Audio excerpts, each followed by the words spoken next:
മുസ്ലിം ലീഗിനെ വെട്ടിലാക്കാൻ പുതിയ തുറുപ്പുചീട്ടുമായി സമസ്ത രംഗത്തെത്തി. വിദ്യാഭ്യാസ രംഗത്ത് മലബാറിനോട് അവഗണന തുടരുമ്പോൾ കേരളം വിഭജിച്ച് മലബാർ സംസ്ഥാനം രൂപീകരിക്കണമെന്ന ആവശ്യമുയർന്നാൽ തെറ്റുപറയാനാകില്ലെന്നാണ് SYS നേതാവ് മുസ്തഫ മുണ്ടൂപ്പാറ പറയുന്നത്. മലപ്പുറത്തെ +1 സീറ്റ് പ്രതിസന്ധിയുടെ പശ്ചാത്തലത്തിലാണ് മുസ്തഫ മുണ്ടൂപ്പാറയുടെ വിവാദ പ്രസ്താവന.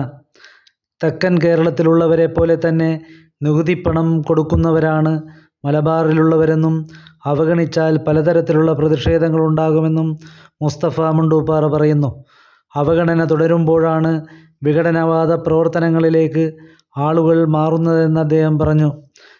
മലബാർ സംസ്ഥാനം വന്നാൽ എന്താണ് സംഭവിക്കാൻ പോകുന്നതെന്നും മുസ്തഫ ചോദിക്കുന്നു. SDPI ആണ് ആദ്യമായി ഈ ആവശ്യം ഉന്നയിച്ചത്. വളരെ വൈകാരികമായി ഈ ആവശ്യം സമസ്ത ഉന്നയിക്കുന്നതിലൂടെ മുസ്ലിം ലീഗിനെ പ്രതിസന്ധിയിലാക്കുകയാണ് ലക്ഷ്യം. SDPIയുടെ ഈ രാഷ്ട്രീയ ആവശ്യം ഉന്നയിക്കാൻ മുസ്ലിം ലീഗിനുള്ള പരിമിതി മനസ്സിലാക്കിയാണ് സമസ്ത നേതാവിൻ്റെ പുതിയ നീക്കം. മലപ്പുറത്തെ മുസ്ലിം സമുദായത്തിനാകെ താൽപ്പര്യമുള്ള +1 വിഷയവുമായി ബന്ധപ്പെടുത്തി മലബാർ സംസ്ഥാനമെന്ന ആവശ്യമുന്നയിക്കാൻ മുസ്ലിം ലീഗിന് കഴിയാതെ വന്നാൽ മുസ്ലിം സമുദായത്തിൽ നിന്നുള്ള അതൃപ്തി ലീഗ് നേരിടേണ്ടി വരും. ഈ ഒരു പ്രതിസന്ധിയിലേക്ക് മുസ്ലിം ലീഗിനെ തള്ളിയിടാനാണ് സമസ്ത നേതാവിൻ്റെ നീക്കം.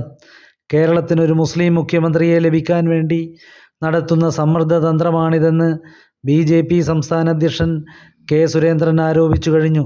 ഈ സാഹചര്യത്തിൽ മുസ്തഫയുടെ ആരോപണത്തിന് വലിയ വില നൽകേണ്ടി വരുന്നത് മുസ്ലിം ലീഗിനാണ്. മുസ്ലിം ലീഗിൻ്റെ 5ാം മന്ത്രിസ്ഥാനം പോലും കോൺഗ്രസ് ഉൾപ്പെടെയുള്ള മുന്നണിയിലെ മറ്റ് കക്ഷികളെ പ്രതിസന്ധിയിലാക്കിയിരുന്നത് കേരള രാഷ്ട്രീയത്തിലെ ചരിത്രമാണ്.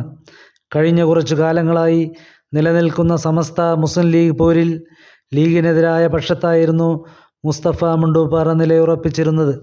ലോക്സഭാ തെരഞ്ഞെടുപ്പിൽ ഒരു മണ്ഡലത്തിലെങ്കിലും മുസ്ലിം ലീഗിനെ പരാജയപ്പെടുത്തണമെന്ന അജണ്ടയോടെ സമസ്തയിലെ ഈ വിഭാഗം പ്രവർത്തിച്ചെങ്കിലും മുൻ തിരഞ്ഞെടുപ്പുകളേക്കാൾ ഭൂരിപക്ഷത്തിനാണ് മുസ്ലിം ലീഗ് സ്ഥാനാർത്ഥികൾ ജയിച്ചു കയറിയത്.